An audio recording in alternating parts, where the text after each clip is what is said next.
people saying like, oh, well, of course he's going to go in the enhanced games. He probably was cheating the whole time. But you're putting a lot on the line. What intrigued you to maybe go this route? I'm 33 years of age, but with the help of testosterone replacement, hormone replacement, I can turn my physical body back into that of a 20-year-old athlete. Are you concerned about any side effects or anything like that? There's nothing really super healthy about being the fastest person in the world. Mark, what do you think he'll notice once he does start his protocol? It's not like you're going to walk around and be like, I'm not sore. It's just that like what you get sore from might have to be a little bit higher intensity. For this games, I'm focusing on the 50 meters freestyle. The current world record for that event is 20.91 seconds. My personal best is 21.5. And that's where I'm talking about the cherry on top is what I need from the performance enhancements to take me to that world record. James Magnussen, welcome to the show. Thank you so much for taking time to be on our show today. Thanks for having me. Really excited about it. So if you can give people a little bit of background, because I think this story is unique. I believe you were a silver medalist at the Olympics. You've been competing at a very high level for a long time. And then it seems like maybe there was a little bit of a break. And then we all know how hard it can be to come back to sport. So maybe give us a little bit of the background and then kind of what's leading into you making a comeback. Yeah, so I started swimming for Australia at 18 years of age, which is reasonably young in professional sport. I had a 10-year career between the age of 18 and 28 before I retired. During that time, I had a 5-year span where I was the fastest man in the world. I won multiple world titles, Olympic medals, all the fun stuff. And then at the ripe old age of 28, I hung up the Speedos and moved into a career here in Australia. I work in the media. I own a gym here in Australia as well. So I work in the fitness space as well. And then about 5 months ago, I got an offer to come and compete in the Enhanced Games, which I'm sure we're going to talk more about. Yeah, that sounds amazing. The Enhanced Games, we had Aaron DeSouza on the show, the creator of the Enhanced Games, and it looks like they're getting scheduled to maybe have an event in maybe December. Is that right? Probably, I'd say late next year. So the Olympic Games are in August this year. So I reckon a year's gap after those Olympic Games. So that gives the athletes that are competing in Paris at the Olympic Games a chance to potentially end one career and start another career at the Enhanced Games, because you really can't allow for overlap. So I anticipate a lot of athletes post-Paris Olympics will come on board with the Enhanced Games in about a year's time. It seems incredibly intriguing, but also kind of dangerous waters, quote unquote, to get into as an athlete, because like my concern, if I was in your shoes, if I was in your swimsuit, I would have a little concern over people saying like, oh, well, of course he's going to go in the enhanced games. He probably was cheating the whole time. And you've been an athlete that has been drug tested, I'm sure many times, competing under the Olympic rules and rules that you have governed by Australia and the USA Swimming and so forth. And so you're somebody that's done it by the book, who's done it by the rules, at least that's what I'm thinking, since you have medals in the Olympics and competed worldwide. So you're putting a lot on the line. What intrigued you to maybe go this route? Yeah, I think there was a couple of things, Mark. The first thing is, to me, being an athlete is the greatest privilege in the world. I absolutely love it. People say, it's hard, there's pressure, there's expectation, you have to make sacrifices. I actually think it's the exact opposite. For me, making a sacrifice would be getting up every day and going to a work site or going to an office and working a normal job. I couldn't envisage that. And that is sacrifice to me. They're the real hard workers. Being an athlete is simple. You wake up, and you make two decisions all day. Will this make me faster? Will it not make me faster? And every time I take option A. And life is so simple as an athlete. So when the carrot was dangled of coming on board for the Enhanced Games, the first, I think, thing that drew me to it was the opportunity to become an athlete again. I'm 33 years of age, and in swimming, that's a dinosaur. There's really no big name swimmers over 30 years of age. But with the help of testosterone replacement, hormone replacement, peptides, stem cells, suddenly I can turn my physical body back into that of a 20-year-old athlete. And one thing, whenever I speak to retired athletes, they all say the exact same thing. I wish I could put this head, my current head, on my 20-year-old body with the wisdom, the knowledge, the calmness of a man in his 30s or 40s on the body of a 20-year-old man. Suddenly you've got an indestructible athlete. And now maybe for the first time ever, I've got the opportunity to do just that. And that really excites me. Have you had the opportunity to take some performance-enhancing drugs so far? And if so, like, what does that feel like? Yeah, not yet. So this has been, so once I signed on for the games, I started training. So I've just completed a 12-week training block with 3 4-week microcycles. And then I'm pretty much, what I want to do basically is get to the peak of my athletic ability naturally, back to wherever that is. And at the moment, I'm still showing quite steep improvement, so I'm not there yet.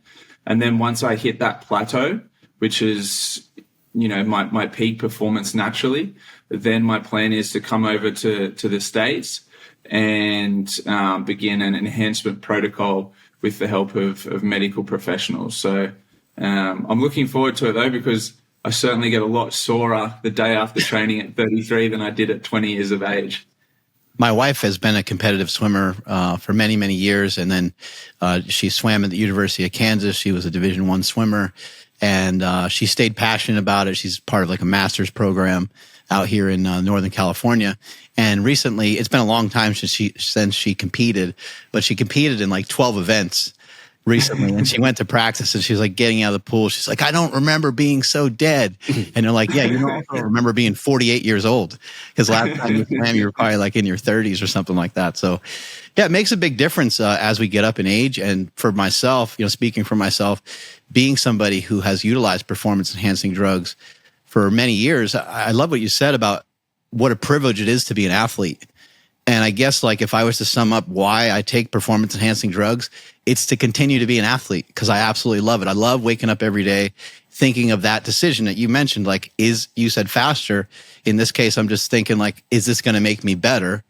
Are these decisions throughout the day going to make me leaner? Are they going to make me stronger? Are they going to make me run better? Are they going to help me to be a better father? Are they going to help me to be a better podcaster? So I think many people are, you know, thinking along the lines that you're thinking. What do you think? I'm sure you've spoken to some other athletes who have utilized some steroids, performance enhancing drugs, and things like that. Do you have any expectations for it? Do you have any idea what you think it may do for you? The first thing I think is improve recovery. So the way it was explained to me is, it's not like I'm going to take, 100 milligrams of test and jump in the pool the next day and feel like the Hulk. But what it will do is, I'll jump in the pool on day one, feel good, go to the gym that afternoon, still feel good, wake up the next morning, ready to go again, and really stack those workouts on top of each other and start to accumulate volume and quality quite quickly, which at the moment I'm struggling. It's Friday here in Australia, and I've had a big week of training, and I'm sore and I'm ready to have a rest over the weekend. But what I anticipate is the ability to, maybe train again on Saturday and then be bouncing off the walls by Monday. So, and the other thing is, as swimmers, as I'm sure your wife has experienced as well, we accumulate injuries and niggles over time just from pure volume of laps swum in the pool. So I've had shoulder reconstructions, I've had back injuries, hip injuries, that not that they affect me every day, but when I really start to push those boundaries of what my body's capable of, they start to come to the forefront again a bit. So things like stem cells and peptides, I expect, will be really valuable in aiding me on the journey to recovery from those injuries. Andrew, you got a question over there? Yeah, I do. So when we, we hear that the enhanced games is coming, and, we talked to Aaron DeSouza, And so like my thoughts, and I'm sure a lot of people's thoughts, go straight to like, okay, these guys are going to be taking so much stuff. Like they're going to be taking like the most potent stuff available out there. Do you know for a fact like what, like I guess I'll say protocol that you'll be on, just so that way we get a real life, you know, depiction of what some of these athletes might actually be taking? Yeah, so I think the first point of contact will be to get a full testing done of all my biomarkers and see where everything's at, see if there's any deficiencies in any of my hormone levels or the like. I imagine being 33 years of age, my testosterone would be suboptimal, so that would be the first point, would be testosterone. Beyond that, like I said, the stem cell treatment for historical injuries, peptides, potentially something like a BPC 157 to heal up some injuries, prevent further injuries. I'd say those 3 points would be the starting line. And what's available above and beyond that, I'm not too aware of at this case, because I've never taken anything till this point in my career.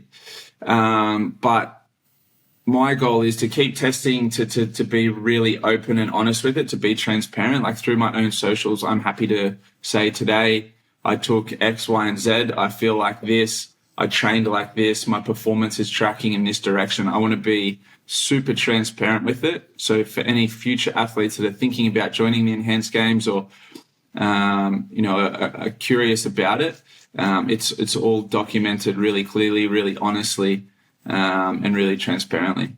Are you concerned about any side effects or anything like that? Or have you kind of looked into and researched enough to know that this is something you're going to do short term? You don't have plans of like blasting some crazy physiological levels. So you're thinking like, it probably won't. I mean, being a high level athlete, I guess there's so much at risk anyway. But what are your thoughts?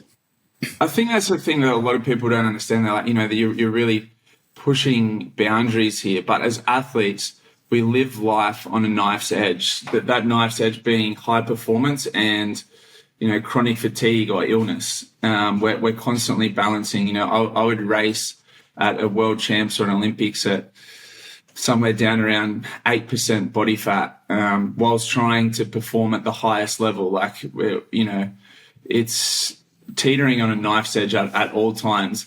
There's nothing really super healthy about being the fastest person in the world. The way you push your body, the limits you push your body to, are not necessarily healthy. So I think as an athlete, I have a much higher risk appetite than the average person when they consider something like this project or this games.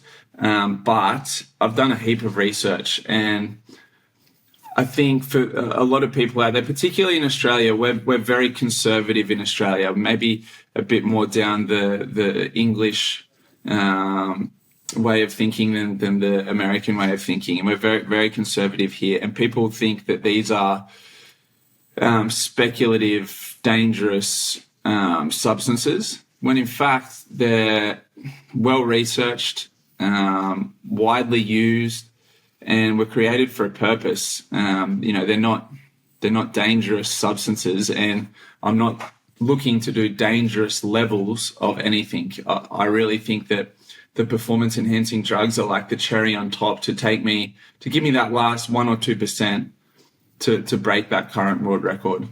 Yeah, it's really about optimizing hormones in most cases that your body already produces and makes. So it's just like they might ramp up your growth hormone a little bit, your testosterone, and then you might get into like trickier stuff. Who knows? I don't know what the rules are on like EPO or any of that kind of thing, but that's where you start to kind of roll the dice, because there's just less and less people that know a lot of information about those things. You got to really dig deep to try to find these coaches that who the heck knows how they knew the information, how they figure it out. I mean, I think Lance Armstrong famously had Moto Man, and I don't know if you know the story, but Moto Man was a guy that rode a moped alongside, and he was Lance Armstrong's gardener. And Lance Armstrong's gardener is the guy that would provide him with the drugs. He wasn't the guy that had the protocol. That's a different guy. But he was the guy that had the kit and had everything all set up. And they would stop at like a drinking station or whatever, and they would give him whatever he needed, and then they'd kind of be off and going again. It kind of shows you, like, you know, athletes are really going to push it, and athletes have that mindset, whether it's doing something to the lengths that Lance Armstrong did, or whether it's an American baseball player, you know, here in the United States, putting a little bit of extra pine tar on their baseball bat. They're allowed to have like a certain amount of stuff on their bat, and guys have been accused of having too much of that on their bat. And there's all kinds of different ways to finagle stuff and to kind of get into cheating. But for some of the fans out there, some of the swimming fans, what events do you mainly do? What events have you done, and what are some of the times that you've done? Yeah, so I was a sprint freestyler, so I did 50 and 100 freestyle.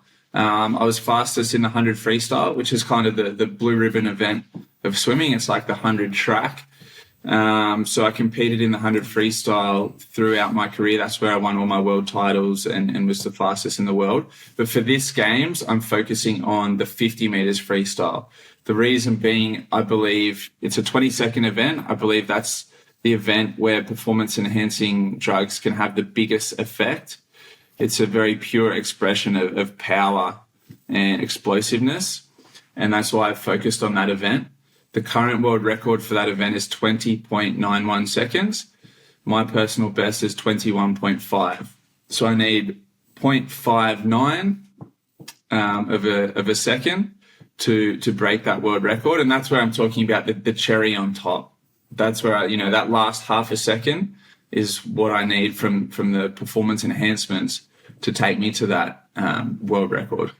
I find all this stuff so interesting. You know, I'm sure there's all kinds of different pools. There's like pools that are probably faster, and there's other pools that are slower, right? I mean, there's all this different stuff out there. There's probably particular buoyancy with the pH of the pool. I mean, it probably lists of things that go on that no one has any idea about. I think it's interesting that years ago, I believe Speedo made like a particular Speedo, and then people were breaking records left and right. And, you know, as fans, we want to see people break records, but for some reason that was like too much for everybody. And I think the US or the swimming committee got like up in arms about that, and they eliminated those suits. What did some of those suits do? Any idea what those were doing? Yeah, so basically those suits were made of polyurethane, which just floated athletes in the water. So as particularly for sprint freestyle, like we are bigger athletes. So I'm 6'5", about 230 pounds. Oh, shit. And so in the water, that means when I fatigue, I start to sink because of my size. But with these suits, as I fatigue, I no longer sink. This suit floats me up, and I just maintain that speed. So the world record that I'm going for was actually set in one of these suits back in 2009. So it's a 15-year-old world record. And the crazy thing they did with these world records, pretty much the suits come in, every single world record gets broken. Then later that year, they say, oh, that was a little bit too extreme. They ban the suits, and we just go back to wearing these tiny little shorts basically made out of nylon. However, they keep all the world record. So it's like saying in NASCAR, oh, next year we're going from V8s back to a 4-cylinder engine, but all the records, all the lap records stand. It's sort of like, what are you doing? If you're someone that's taking supplements or vitamins or anything to help move the needle in terms of your health, how do you know you really need them? And the reason why I'm asking you, how do you know, is because many people don't know their levels of their testosterone, their vitamin D, all these other labs like their thyroid, and they're taking these supplements to help them function at peak performance. But that's why we've partnered with Merrick Health for such a long time now, because you can get yourself different lab panels like the Power Project panel, which is a comprehensive set of labs to help you figure out what your different levels are. And when you do figure out what your levels are, you'll be able to work with a patient care coordinator that will give you suggestions as far as nutrition optimization, supplementation, or if you're someone who's a candidate and it's necessary, hormonal optimization to help move you in the right direction so you're not playing guesswork with your body. Also, if you've already gotten your lab work done, but you just want to get a checkup, we also have a checkup panel that's made so that you can check up and make sure that everything is moving in the right direction if you've already gotten comprehensive lab work done. This is something super important that I've done for myself. I've had my mom work with Merrick. We've all worked with Merrick just to make sure that we're all moving in the right direction and we're not playing guesswork with our body. Andrew, how can they get it? Yes, that's over at merrickhealth.com/powerproject. And at checkout, enter promo code POWERPROJECT to save 10% off any one of these panels or any lab on the entire website. Links in the description as well as the podcast show notes. That's insane. Like any idea what your like VO2 max is or anything like that? You get stuff like that measured before? It's super hard. Like there is a swimming test to do it, but mostly you have to do it on a stationary bike or a treadmill. And because we're not cyclists or track athletes, we usually get quite skewed results. But I imagine it'll be something that I'll track this time around because it'll be a really good indication of how these performance enhancing drugs are working. So I'd say I'll probably do the stationary bike option and just get a baseline. But I'll do all of that testing when I come over to America, because the thing I'm running into at the moment here in Australia, because we're so conservative, I can't work with any current swim coaches. I don't have access to, in Australia, we have basically these institutes of sport. So in each state in Australia, we have an institute of sport, and then we have an overarching Australian Institute of Sport, which is all the scientists, the biomechanists, the physiologists, all the high performance staff are based out of those centers. And because of this project that I'm working on, I don't have access to those people. So, and I think that's where the United States, being a little bit more progressive, you guys are far more exposed to like the anti-aging space, those anti-aging clinics. There's no such thing as that here in Australia. So there's still a lot of stigma attached to it, which is why I think that I need to kickstart this process over in the United States. Are those guys knocking on your door, like the TRT clinics and stuff like that? Yeah, we've spoken with quite a few. They're keen to get involved. But like I said, I've just got to get over that. I want to do it in person. I want to do very extensive testing, get some really good results on all those biomarkers that are an important starting point before I jump into anything. Yeah, with the enhanced games, like, can you get your own doctor to prescribe you, your own prescriptions, or does it have to come through them? Yeah, so it's still very early at the moment. Like I said, a lot of athletes will come on board after Paris, so a couple of months. But at this stage, I'll be getting advice from both. The enhanced games, they have quite an extensive medical staff, which you can find on their website, but also personal advice as well, because I want to, be twice as sure that what I'm doing is the correct thing for me and my body, and my body's reacting the way that it should to those substances. What are you doing, or what have you done typically outside the pool to get so fast? Because I think sometimes for some sports, especially something like swimming, I'd imagine you got to be kind of cautious on like where you add bulk, or you got to be careful. I guess the limitations would be like mobility and things like that. So what are some things you do outside the pool to get faster?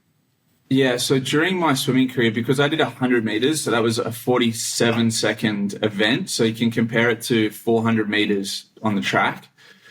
And so a lot of that is about lactate production and lactic acid buffering and being able to handle that pain. But the problem that I always ran into as an athlete and my strength and conditioning coaches was, because I'm a fast twitch explosive athlete, I can put on size quite quickly. And so they were always very cautious of me having too much muscle bulk, being too heavy, and putting on size in the wrong places, which would, cause flotation issues. So this time around, I only have to swim for 20 seconds. And I imagine that my power to weight ratio will improve quite significantly with the enhanced protocol.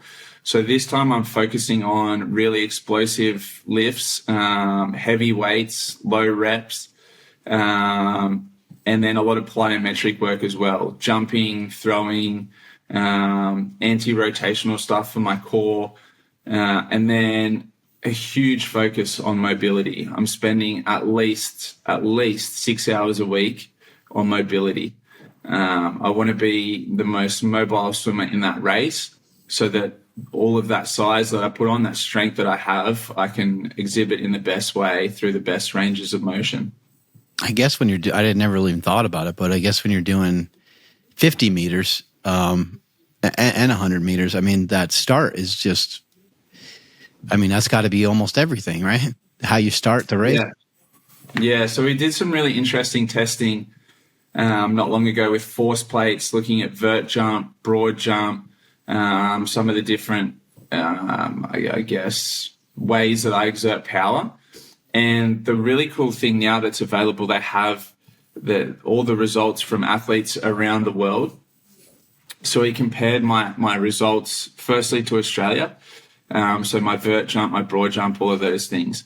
And in Australia, I was at the 98th percentile of Australian athletes, which, you know, here we have rugby is huge. We have our own football codes. We have, you know, swimming, athletics, cricket, all those things. So I was at the 98th percentile. Then we compared it to NFL and NBA athletes, and I was at about the 60th percentile. So sometimes we get caught up, you know, down here in Australia, I'm like, well, I'm a, you know, super athletic guy. And then I compare it to NBA and NFL, and I'm like a run-of-the-mill average NFL player. So, which is really cool for me, because things like vert jump and my vertical jump and things like that are things that I can work, like they're very measurable. I can work towards those numbers of those NBA or NFL players. And if I've got one of the biggest vert jumps in world swimming, I'm going to be flying off those starting blocks. Sorry for asking such an elementary question, but I love digging into these sort of things. But do you know how many calories per day that you are consuming? Yeah, so I'm sitting at about 4,500 calories a day at the moment. And that's for essentially maintenance of my current body weight, believe it or not. Yeah, you get to enjoy quite a bit of food. Do you keep that food pretty clean, or is it like a little bit of a mix? Pretty clean. I mean, Saturday, Sunday, I'll be a bit looser around lunch and dinner, but during the week, pretty clean. My main goals are trying to hit protein intake. So I'm aiming for between 250 grams to 300 grams of protein a day. And then creatine, glutamine, beta-alanine, plus 3 serves of whey protein a day. So I've always been quite into supplementation. And, you know, at my body weight and the amount of training that I do, it's very hard to meet those protein intakes with a normal diet. Do you think most athletes should swim? Like, it kind of seems like something that's kind of swept off to the side when we talk about great exercises you can do. Like, I asked you what you do outside the pool, you know, and so you could ask a football player or something like that, what do you do, you know, outside of playing football? And it's rare to hear somebody say that they swim, but swimming just seems like such great conditioning for a lot of people. Do you think more athletes should look into some swimming? Yeah, absolutely. I think for 2 reasons. The first one being the hypoxic nature of swimming. So because you can't just breathe freely and you have to control your breath, a lot of people when they swim panic and tire really quickly because they don't have that cyclical breathing, which is actually, once you have it, really relaxing and really calming and really beneficial. So for the first reason, I think, you know, building your lung capacity and learning how to control your breath, swimming is really important. The second reason, most aerobic conditioning that you do will be weight bearing to some degree, which can be tough on the knees, ankles, hips, even spine when you're constantly loading it up with something like, you know, long distance running, even cycling to a degree, you're sitting in quite an uncomfortable position. swimming is not weight bearing, so it's a lot nicer on the joints and is constantly working your core. So you have to have really good core control to keep those hips nice and high and staying flat in the water. So it's very different stimulus to what most people are used to, but therefore is very beneficial, I believe. What was it like recovering from some of those? You mentioned you had like a shoulder surgery or maybe even a replacement, did you say? Yeah, shoulder reconstruction. Yeah, so I got a couple of screws in there to hold everything in place. And what did you do? Like, was that hard to come back from that, or have you not swam your fastest times off of that yet? Yeah, it was really difficult to come back from. I think the most difficult thing I found that as an athlete, my identity is really closely linked to my athletic ability. Like I wake up and I like to feel fast and strong and mobile. That's part of my identity. So to wake up in a sling, feeling sick and sorry, I think it was really tough mentally to cope with those times. And you feel, really, really weak and incapable. And that's what I found the toughest. And it was about a 6-month recovery from that shoulder reconstruction for me. And it came up, so I came second at the London Olympics by 1/100th of a second to an American swimmer. So thanks for that. But I was tracking really well. I for multiple years there, I didn't lose a race heading into the Rio Olympics. And then right before the Rio Olympics, my shoulder falls apart and I have to get a shoulder reconstruction.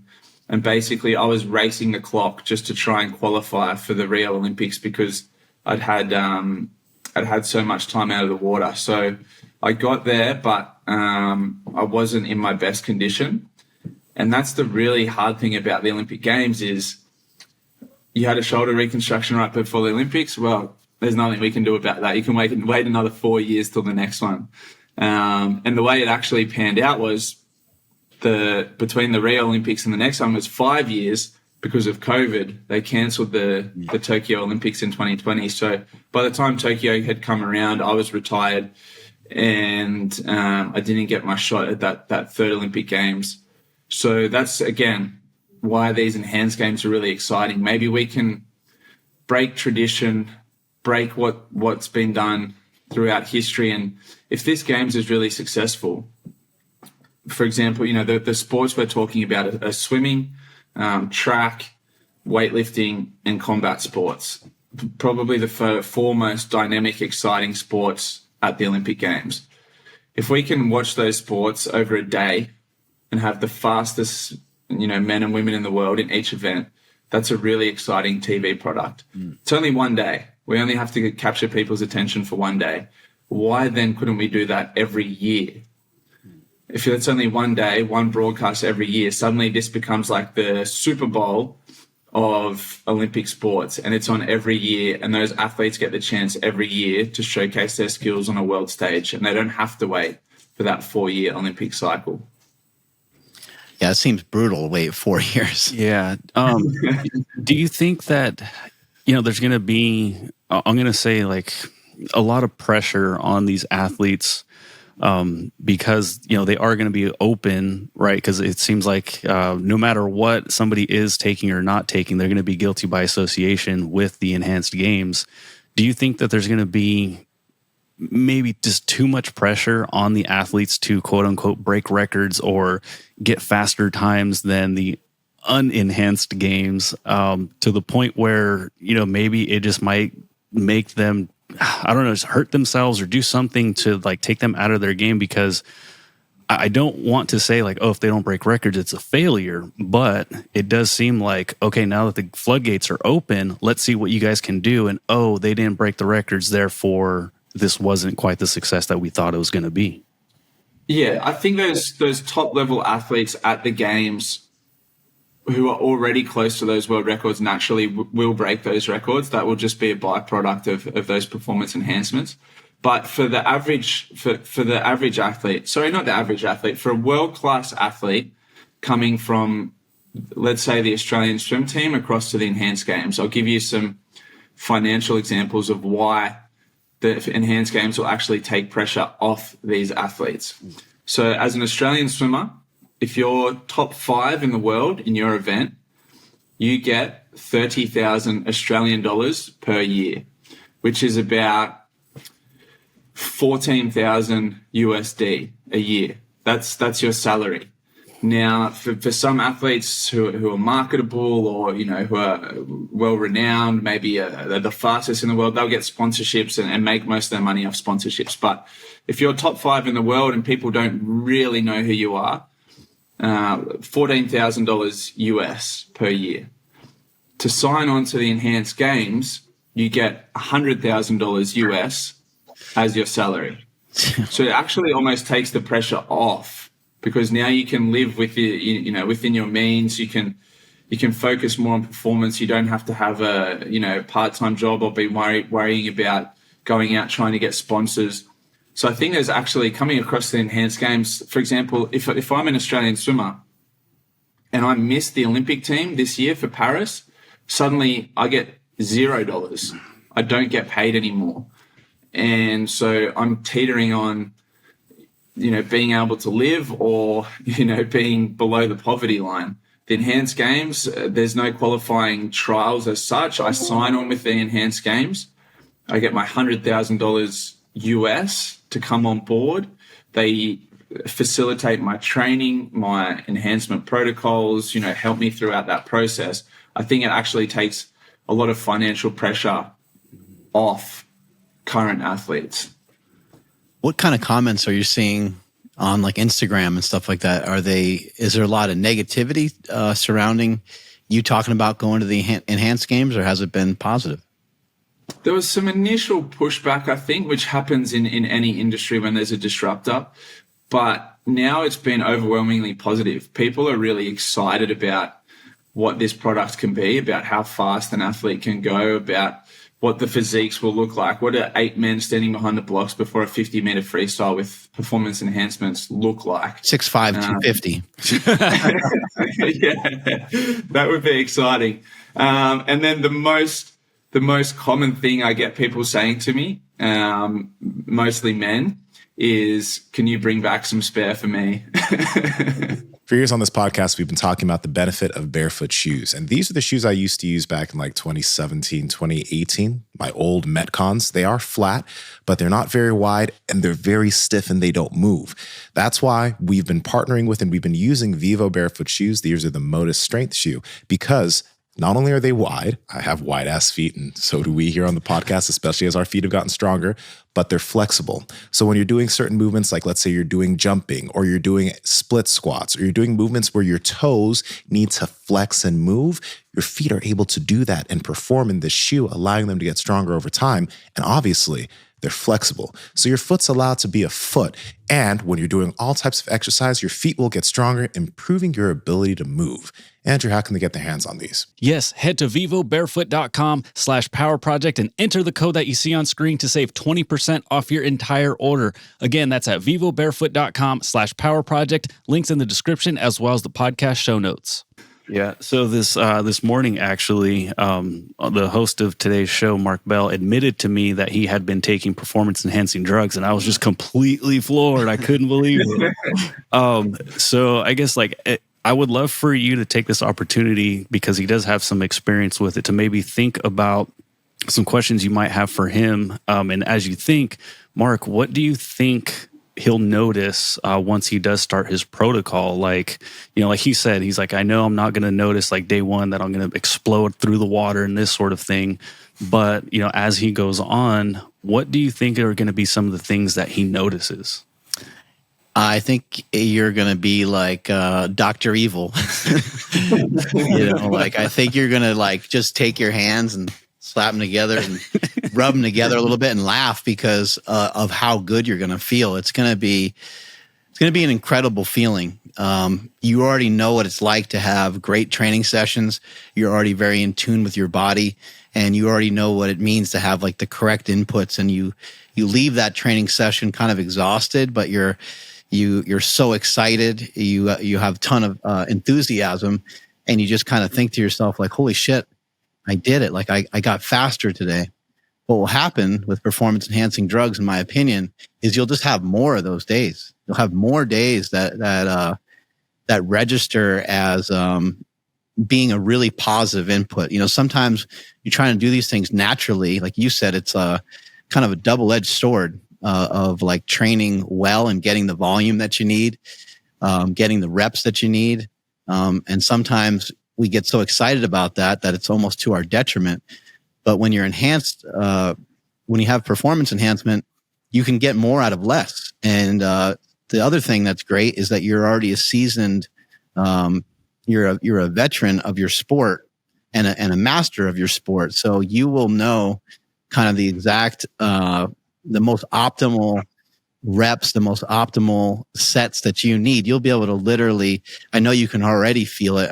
I know you already understand it, but it'll be probably taken up even a notch beyond that. You might do a set or two and you might just jump out of the pool, where maybe other times you had scheduled, maybe more laps or more sets, and you would have maybe stuck to that. I think when you're performance enhanced, you're like, no, I got what I need. I could take off. So it's really interesting. I think that most people think that it's always like a do more thing. Like, oh, I get to do a lot more. But I think that you'll just find a way to be more efficient. I heard someone talking about this recently that said, the average person doesn't need 8 hours of sleep. They need 6.5 hours of quality sleep. So I guess that's what I'm referring to, is the quality of your training is going to be nailed down even better than it already has been, which I'm sure it's been pretty spot on with the results that you've been getting.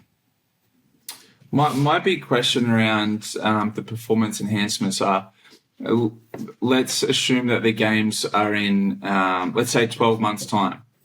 What is the optimal amount of time, or do you need to cycle on and off performance enhancement drugs to peak in 12 months from now?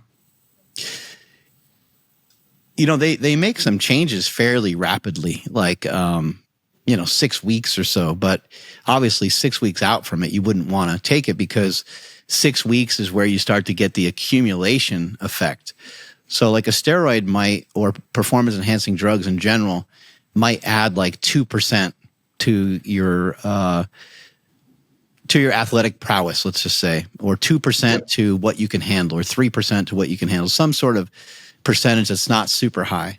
But because the percentage isn't like crazy or anything, it makes more sense to take them earlier on. And then you have, as you were mentioning, you're thinking that your recovery and stuff like that's going to be better. And you're correct.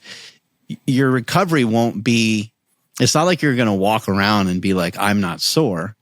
It's just that like what you get sore from might have to be a little bit higher intensity. And so your body's going to be able to literally handle more because of what you're doing to your hormones and stuff like that. But yeah, you want to take them way ahead of time, months and months ahead of time, probably, 6-8 months ahead of time at least.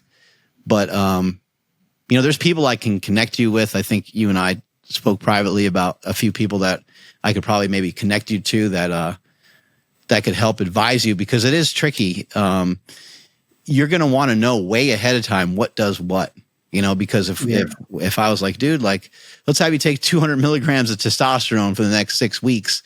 And if you're training and you're eating and your sleep is like on point, it's like you could gain 12 pounds, you can gain 8 pounds.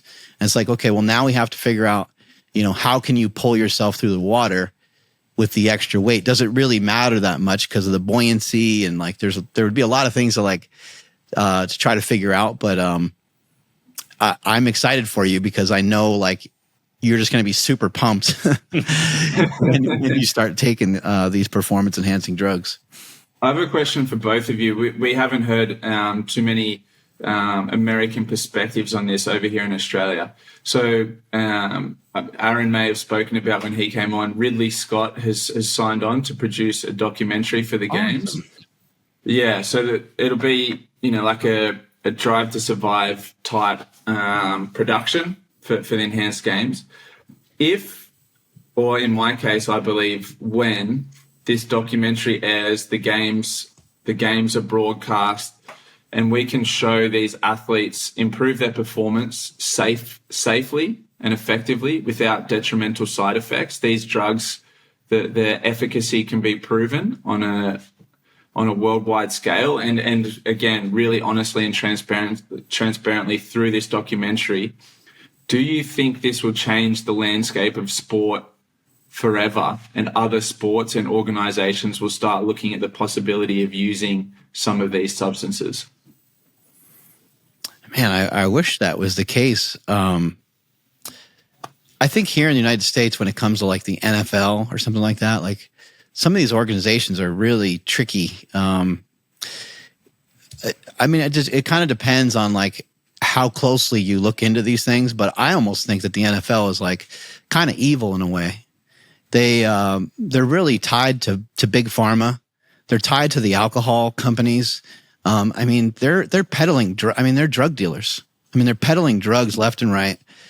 Every commercial is something that's going to cause permanent damage to your body.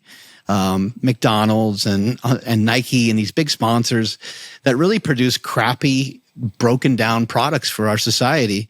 And people can't go to a football game. They wouldn't even enjoy the football game without alcohol. So it's like, how good of a product are you trying to sell us? And they're so linked and so in bed with all those companies. I don't think they'll ever want to put these drugs, these performance enhancing drugs.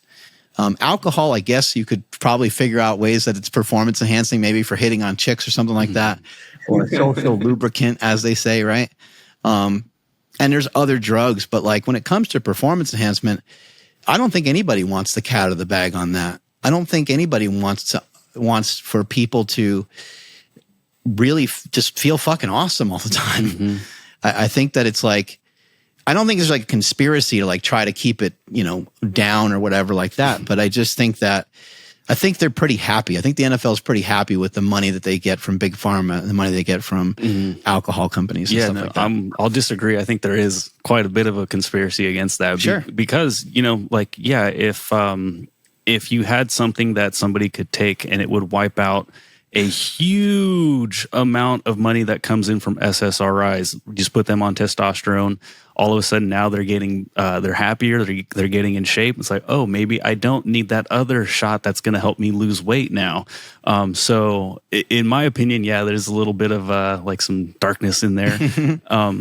And so I think the enhanced games is facing an uphill battle, because when the games does have success, when these athletes are performing at an insane, awesome, rate, and they are, and they have a protocol and they're healthy, I think, especially here in the States, there's going to be a lot of articles, a lot of news reports, and a lot of stuff that's going to be kind of like propaganda showing that like, oh no, this isn't healthy. Like this isn't the way athletes should be training and all this and that, because it's going to hurt the bottom line if you can look and be like, well, but that guy's doing really, really good and his blood work is super healthy and it seems like he's totally fine. Like, where's the issue? No. Ignore that. Here are these other medications that will correct everything. They do cost money. They don't work as good. But just trust us and trust the science.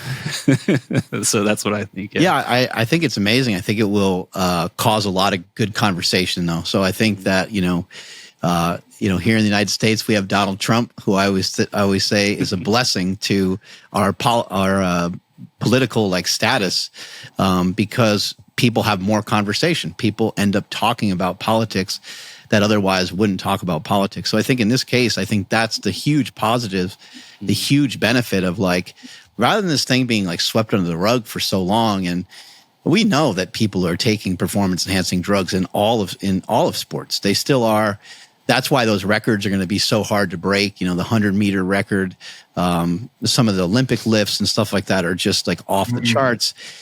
It's hard not to believe that at least some of those records were broken by somebody who was probably cheating in some way. But now it's like, let's just put all cards on the table and we're just going to say, yeah, man, I took A, B, and C, and that's how I did that. And someone's going to go, shit, man, I didn't know about C. I took A and B. Nobody told me. Damn it. You get more conversation going. And I think if people can figure out ways to do it with some relative safety behind it, I think it could cause some good conversation.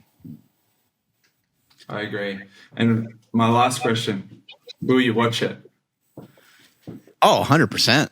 I can't wait. Yeah, I mean, like, I don't. Have you ever seen the skit? Like, there's a program here in the United States called Saturday Night Live, and they did the all steroid Olympics. Have you ever seen that clip before? No. Oh my God, it's hilarious. So it's like this Russian lifter goes to like lift the weight, and he's lifting like 4,000 pounds or something. And he goes to lift the weight, and his arms actually rip out of the socket, and blood starts shooting everywhere. And the announcer's like, "Oh, that's a tough blow for the Russian, but he'll be back. You know, he's got 4 years to recover from that." So yeah, this is a dream come true for me. The all steroid Olympics. Yeah, I love it. I cannot wait. And so best of luck for sure. I can't wait to watch you break all these records. One thing I did want to ask you, I totally forgot about, because when it comes to like cleaning up sports, right? You heard that a lot in baseball, because we don't want youth athletes to think you need to take PEDs in order to perform at the highest level. Have you like given any thought to that? And I know you had mentioned your age, and you've already been at the top for a very long time. But does that concern you at all to think that maybe there's a high school swimmer that's like already has it in their mind, like, oh, if I want to be as good as James, then this means I'm going to have to start taking some PEDs? Yeah, I think for me, mentally, I had to separate those two things really early on and decide what my stance was on that. So for younger athletes, for just children in general, I think there is things that you take from sport that you should aspire towards, that you should use athletes as role models for. And so the best examples I can give is, for if I had a kid, I don't have a kid yet, but when I have a kid, if we sit down on the weekend and watch the UFC, for example, and my son is watching Conor McGregor, there are aspects of Conor McGregor's lifestyle, maybe less now than when he was at his peak, but there are aspects of his lifestyle that young athletes should aspire towards. His dedication, his commitment, the sacrifices he's made, his dedication to his sport, his category. But there's also, then I have to differentiate for my son. Just because Conor McGregor is a role model and he's an athlete doesn't mean that you then go out and kick other kids in the head on the playground. It's up to me as a parent and me as I guess the person that my son looks to for guidance. It's up to me to articulate which parts of elite performance, elite sport should be aspired towards and should be used as role models. And the way I think particularly these enhanced games will start is, I think this is an opportunity for current and former athletes to prolong their career, to extend their careers beyond what was previously physically possible. And so for a younger athlete, I would be recommending to start at point A, which would be, trying out for the Olympics, the World Championships, pushing your body to its physical limits naturally first. And then, this is an opportunity to prolong your career after that prior career. Where that ends in the future, the way that the conversations that I've had, the amount of global interest in these games and the success that I believe they will be, maybe in the future, one day this becomes the safer option because it is so transparent, it is so open. Nobody's going to the dark corners of medicine and science to try and find something to beat the testers, to beat WADA, to beat USADA. They're actually just open and honest with what's available, and therefore they can do it safely. So at the moment, I would say, look towards these games for certain aspects of inspiration, but also be realistic for young athletes and young children of these are professional athletes doing it in a professional setting, and not everything they are doing is to be copied or mirrored for younger athletes. James, where's your last name come from? Are you like Icelandic or Swedish or something? Norwegian. Oh. Yeah. I was like, so, Magnussen, this is... pretty much everyone in Australia were all immigrants at some point. So right. My grandparents were from Norway on my dad's side. So that's where I get my 6'5", 230 pounds. Well, I think what you're doing is incredibly admirable, at least as far as I'm aware of. I think you're the most decorated athlete to be the first guy to kind of cross over. And I always say, the first man through the wall gets bloody. So you're taking on a huge responsibility, but I think it's an important one. So I hope other athletes do it as well. Are there other athletes that are well known that you're aware that are crossing over to the enhanced games as well?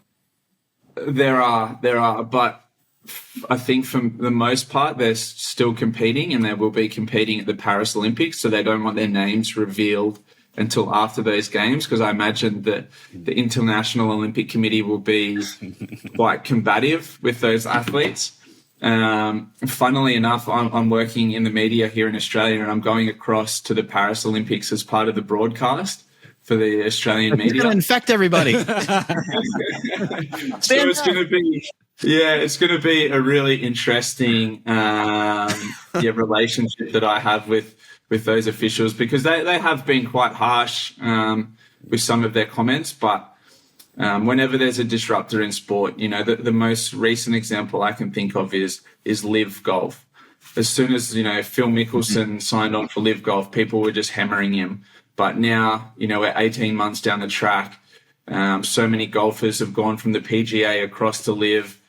But at the end of the day, the ones that benefit are the athletes, because there's more eyeballs on the sport, there's more money, there's more sponsorship, and the sport progresses and the athletes benefit.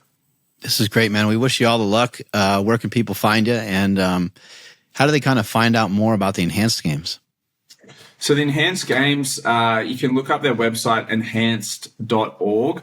And that has all the staff that they've got on board, the medical professionals, the finances that are backing the games, plans for the games, how they're tracking, all that kind of stuff. Now that I'm back training, I'm posting some training content on my socials. So just james.magnussen on Instagram. You can see a bit of that training.